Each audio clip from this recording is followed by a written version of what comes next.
The UK just deserves to lose. I mean, let's be honest.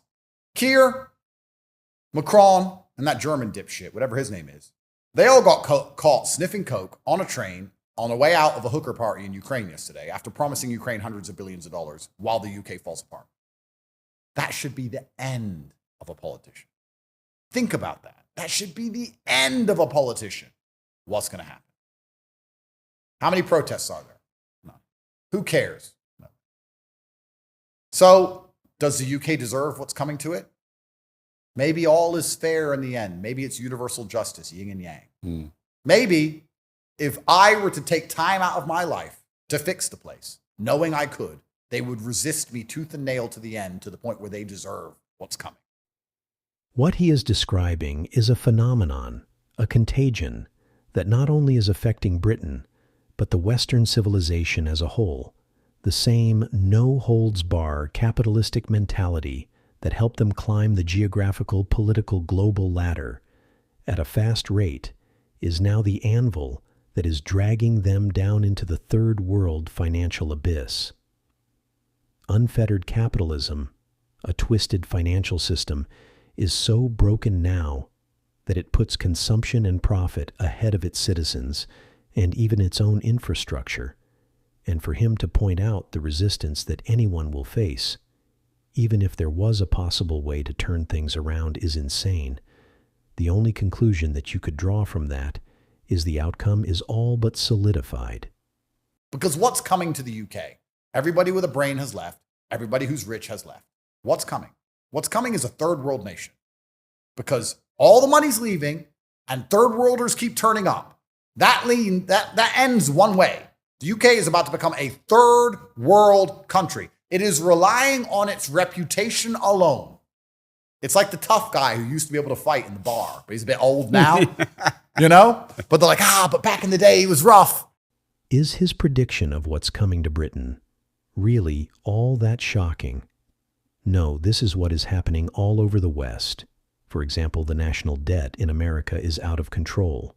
So all they can do now is pretend and to live in the national nostalgic past, focus on emotional fantasy of what once was, which is why he can make this statement of what is coming, a created sociological problem so big that now all they can do is look away or try a guaranteed failure of a draconian method.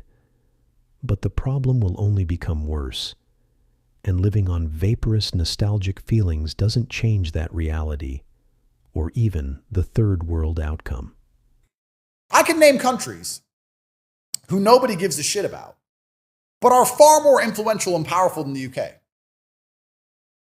I guarantee you, if the UK were to go to Mongolia, you'd say, Mongolia, and UK is better than Mongolia. Mongolia's got like one city and it's all just desert steppe, and who gives a shit what Mongolia thinks?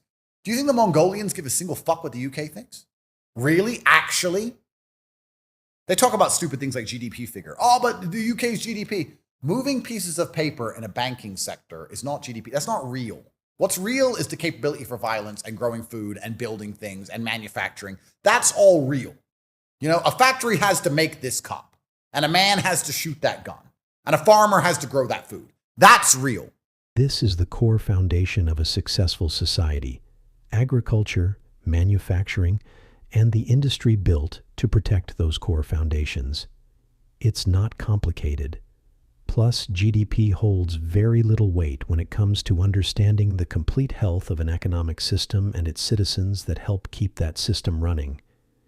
GDP inevitably fails to give a complete image when these fundamentals are broken, because it's easy to switch around numbers, giving the false appearance of stability, despite the fact to the contrary.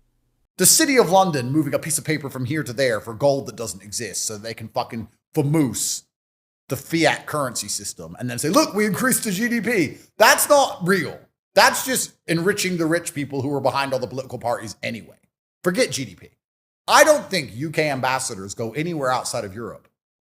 UK's done. It's over. And they're not smart enough to sit down and say, okay, we are actually done. How do we fix this? They don't want to do that. They just want to say, okay, well, let's just keep a lid on it for our few years in power. Let's go to Ukraine to snort coke and fuck hookers. Let's steal as much money as possible. We've only got a few years at it anyway. Then it's someone else's problem.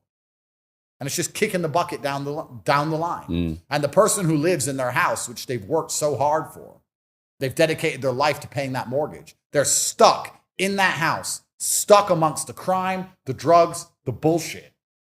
Even though he may come off a little bombastic in his rhetoric, that still doesn't take away the truth of what he's saying, because what he is saying is not based on a hypothesis, but in reality it is historical certainty, a system that is now inwardly turning in on itself. This has happened countless times throughout history. Plus, they are smart enough to know that these events are occurring and that they can't change it. The fact is, the only recourse they have is to double down on the madness, fleece the system as much as they can, while they can, because they are inevitably tied to the impending disaster now. They are shackled to the financial Titanic as it begins, its murky descent into the darkness of obscurity. But that is not the horrifying part of this story. The really sad part of this is the families that are on this sinking financial ship are having to suffer the same fate of those people who ran it into the iceberg in the first place.